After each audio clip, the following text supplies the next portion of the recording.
여러분 안녕하세요. 지난 시간에 우리가 쉽게 만나볼 수 있는 대상을 그림으로 그려봤습니다. 오늘 선생님하고 해볼 내용은 음식 그려보기예요. 근데 학교에서 우리가 음식을 먹는 시간은 급식 시간이 따로 있죠. 그 급식 시간에 만나거나 집에서 먹을 수 있는 음식 몇 가지를 그려보도록 할 텐데, 좀 난이도가 쉬운 것부터 어려운 것 순으로 차근차근 한번 진행을 해보도록 할게요. 선생님 영상이 좀 속도가 빠르다면 줄이거나 일시정지를 하고 같이 따라 해보면 좋겠어요. 언제나 그렇듯이 필요한 준비물은 이런 플러스펜, 그 다음에 사인펜, 그 다음에 이런 색연필 정도면 충분합니다. 자, 첫 번째 수저와 포크를 한번 그려볼게요. 먼저 수저부터 한번 그려보겠습니다. 수저를 그릴 땐 손잡이 부분을 그려주는 게 좋습니다. 손잡이 부분은 둥그렇지도 않고 약간 둥그렇고 길쭉한 이런 형태로 그려주면 전혀 문제가 없고요. 이 상태에서 아래쪽으로 쭉 숟가락의 기둥 부분, 대부분을 형성을 하고 천천히 넓어지면서 숟가락의 모양을 표현해주면 됩니다.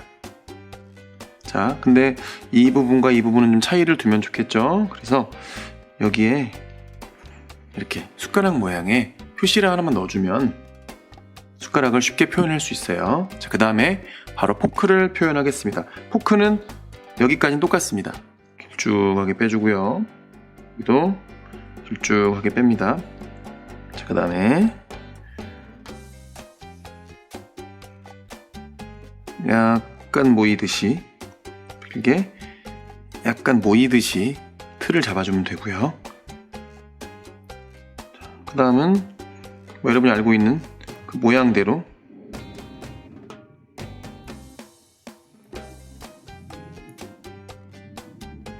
이렇게 포크를 그려주면 됩니다.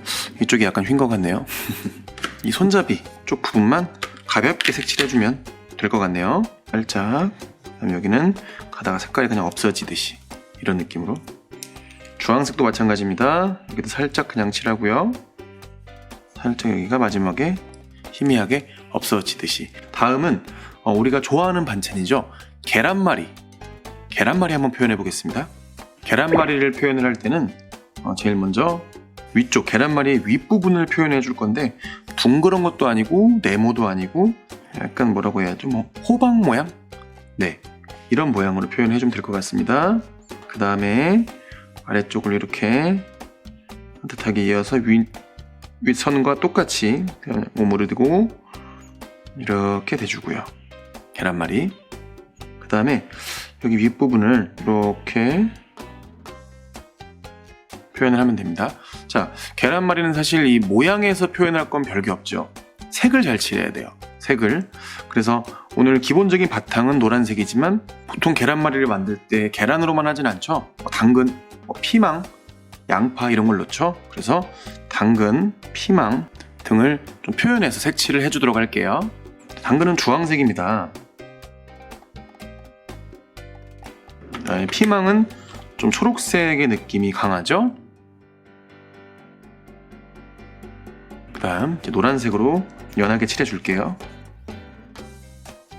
이쪽 부분을 좀 진하게 칠했다면 여기는 연하게 칠을 해줘도 좀 구분이 잘 될 거예요. 자, 계란말이가 완성이 됐고요. 이 계란말이를 그릴 때는 같은 노란색이지만 좀 노란색을 많이 칠한 노란색 부분과 옅게 칠한 부분을 좀 구분을 확실하게 줘주면 좀 더 리얼한 계란말이를 그릴 수가 있겠습니다. 오늘 세 번째는 지금 김장 시즌이에요. 지금 이걸 녹화하고 있는 게 2020년 11월 말인데, 김치 담을 때 필요한 야채가 뭡니까? 배추입니다. 오늘 그 배추를 한번 그려보도록 할게요.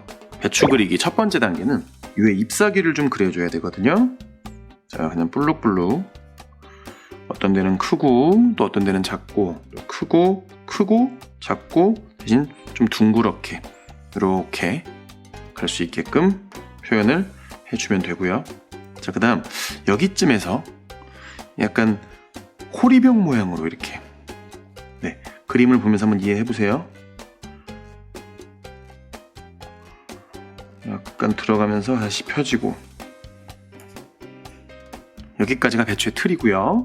그 다음 배추 아래쪽을 보시면 이렇게 좀 둥그런 배추의 끝부분이 있죠. 그리고 여기서 배추의 잎사귀들이 이어집니다.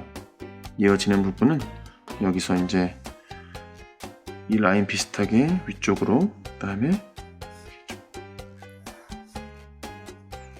이렇게 배추를 표현해 주면 되고요.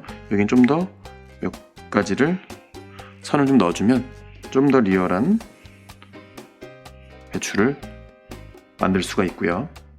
그 다음에 이런 것들이 이렇게 이어지죠. 네, 이어지게 배추를 표현을 해주세요. 자, 바로 색칠을 한번 해보도록 하겠습니다. 배추 잎사귀부터 한번 색칠을 해볼게요. 배추 잎사귀는 뭐 여러 가지 색깔이 표현이 섞여 있어요. 노란색도 있고 또 뭐 초록색도 보이고요. 그래서 뭐 어딘가는 노란색으로 칠해도 되고요. 또 어딘가는 연두색으로 좀 칠해요. 이게 계속 빠지네요. 그냥 한번 해볼게요. 끝부분은 조금만 진하게 해줄게요. 몇 군데만, 뭐 일률적으로 다 할 필요는 없어요. 몇 군데만 좀 진한 느낌으로 이렇게 칠해주면 배추가 완성이 되겠죠. 이런 부분도 살짝 그냥, 배추는 하얀색이 아니거든요. 분명히 어떤 색깔이 있어요. 이 아래쪽은 색이 좀 많이 몰려 있어요. 이렇게 칠해주면 이런 우리 김치 담을 때 쓰는 이런 배추가 완성이 됐습니다. 자, 다음은 첫 번째, 두 번째, 세 번째 상당히 쉬웠죠. 네 번째는 피자 한번 그려보도록 할게요. 자, 피자 그려보도록 하겠습니다. 여러분 숫자 9 있죠? 9. 예, 9자를 잘 기억을 해보세요. 실제 9가 이렇게 9를 쓴다면 반대로 9를 쓰면 이렇게 되겠죠. 콩나물을 거꾸로 놓은 것 같은 모양, 그런 모양을 좀 표현을 해보겠습니다. 그래서 9를 쓰는 건 아니고요. 그냥 여기서 이렇게 이런 느낌, 거꾸로 9, 그 다음에 이 끝에서 똑같은 선을 이어줍니다. 이렇게. 그 다음 이쪽으로 여기와 비슷하게 이렇게 해주고요. 그 다음 똑같이 9자를 여기에 대주도록 합니다. 9자를 이쪽하고 이쪽을 똑같게, 그 다음 두 개를 이어줄게요. 위에도 똑같이 이어주도록 하겠습니다. 피자 먹을 때 이렇게 좀 끝에 빵 말린 부분 있잖아요. 그 부분이고요. 자, 그럼 여기는 뭐 치즈일 수도 있고요. 뭐 고구마 무스일 수도 있고 여러 가지 이렇게 묻어 있죠, 보통. 자, 그 다음에 이제 토핑을 좀 그려줄 차례인데, 토핑은 그냥 큼직하게 소세지부터 그릴게요. 소세지. 우리가 보통 뭐 이런 여러 가지 대상을 그릴 때 완성된 형태로 그리는 경우가 많아요. 예를 들면 소세지도 옆에 피자를 자르기 때문에 잘린 부분이 있잖아요. 이런 부분을 좀 명확하게, 좀 디테일하게 표현을 해주면 그림을 좀 잘 그리는 사람처럼 느껴질 수 있거든요. 꼭 소세지라고 동그라미 할 필요 없이 어떤 부분은 이렇게 전체적으로 보존된 곳도 있고 어떤 부분은 이렇게 끊긴 곳도 있고요. 이렇게 표현해주면 훨씬 표현할 때 편할 겁니다. 자, 그다음 올리브 약간 넓적하게 아래 깔려 있을 수도 있고 이것도 잘려 있을 수도 있고요. 이렇게. 그다음 버섯 한두 개 넣어볼게요. 버섯, 이쪽은 뭐 뒤집어진 버섯 한번 넣어보죠. 네, 이렇게. 자, 피자가 완성됐습니다. 색칠 한번 해봐야겠죠. 피자는 일단 밀가루를 구운 거기 때문에 일단 갈색과 살색, 노란색이 전체 도우의 중심이 될 거고요. 그 전에 토핑부터 그냥 칠해줄게요. 빨간색으로 일률적으로 그냥 이렇게 칠해주면 될 것 같습니다. 올리브는 검은색이잖아요, 그죠? 색깔을 좀 주고, 버섯을 칠하니 마땅히 떠오르는 색깔이 없네요. 그냥 야채니까 이런 색깔로 그냥 표현을 해주도록 하겠습니다. 자, 그 다음에 피자를 한번 칠해 볼게요. 피자는 노란색과 갈색과 그 다음 살색 등이 여러 가지 섞여 있어요. 무조건 이 색깔이야 라고 표현하기는 조금 애매한 부분이 있거든요, 분명히. 그러나 갈색이 중심이 되게끔 칠해주면 좋습니다. 어떻게 보면 갈색은 좀 더 빵이 많이 탄 부분이 되겠네요, 그죠?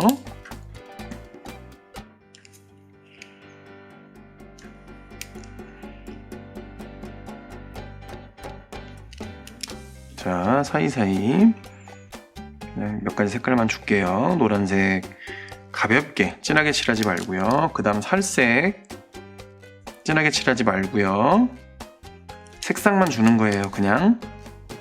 그 그다음 갈색을 방금보다 조금 더 힘을 줘서 군데군데 이렇게 좀 탄 곳도 보이게 이렇게 그릴 수 있겠네요. 야채 피자가 완성됐습니다. 야채 피자 다음에 우리가 한번 그려볼 내용은 마지막 라면입니다. 급식에 라면이 나오는 적이 있나요? 그건 잘 모르겠는데 라면은 언제든지 먹어도 참 맛있죠. 그 라면 한번 그려볼게요. 라면을 그려보기 전에 제일 먼저 냄비를 그려줍니다. 냄비는 이렇게 긴 항아리 U자의 형태로 그려주는데 일반적인 U자보다 좀 더 넓게 이렇게 그릴 거고요. 아래쪽은 냄비가 있으면 냄비가 쓰러지지 않게 이렇게 받침대가 언제나 붙어 있을 겁니다. 자, 그 다음에 약간 위에서 보는 형태로 그리기 때문에 이렇게 표현을 해주고요. 그 다음에 여기를 3분의 2 정도 반절을 좀 넘어서까지만 해줍니다. 자, 그 다음에 젓가락을 같이 좀 넣어줄게요. 젓가락을 넣어주면 라면이다 라는 생각이 좀 더 강하게 들어요. 자, 젓가락은 여기 어디선가 시작하게 약간 오므린 상태에서 퍼지게 반듯하게 하지 말고요. 조금만 경사를 줘서 끝에는 둥그렇게 여기도 마찬가지입니다. 좀 붙여서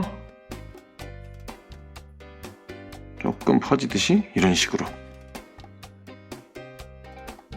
이렇게 전체 샷을 보여드릴게요. 사실 여기 손을 그리면 좋은데 손을 그리긴 좀 아직은 어렵죠. 자, 그 다음에 이렇게 접시에 테두리 부분 국물 정도를 그려주고요. 여기는 면발은 그냥 표현을 이 정도로만 해주겠습니다. 면이 있구나 라는 정도. 냄비에도 이렇게 문양이 있죠. 이렇게 냄비를 그릴 수가 있겠습니다. 그리고 냄비는 라면을 담았다면 굉장히 뜨겁겠죠? 그 뜨겁다는 열 표시 한번 그려볼게요. 뜨거워 이렇게 표현할 수 있겠네요. 자, 라면 색칠을 해보겠습니다. 열은 당연히 빨간색, 좀 주황색, 뜨거운 느낌의 색을 가지겠죠? 겹과 칠해도 되고요. 각기 다르게 칠해도 되고요. 젓가락은 진한 파란색으로 그냥 형태만 좀 잡을 보이게 이렇게 왔다 갔다 몇 번 해주세요. 일단 면발을 좀 칠해봐야겠죠? 면발은 주황색 조금 칠하고요. 노란색 조금 칠할게요. 이렇게 칠할 수 있겠습니다. 그 다음에 냄비를 칠해볼 건데 그냥 아주 연하게 이런 색깔이 있다라는 정도만 색칠을 해주면 돼요. 이렇게 라면을 완성할 수 있겠네요. 오늘 그렸던 내용을 가위로 오려서 한 화면에서 보도록 할게요. 오늘 만든 급식 시간과 관련된 여러 가지 대상을 한 군데에 모아봤어요. 선생님은 사실 잘 못 그립니다. 천천히 선생님도 열심히 공부해가지고 열심히 연습해보고 여러분에게 최대한 쉬운 방법에 대해서 말을 해주기 때문에 선생님하고 같이 또 공부를 해보도록 해요. 다음 시간에 뵙겠습니다. 안녕히 가세요.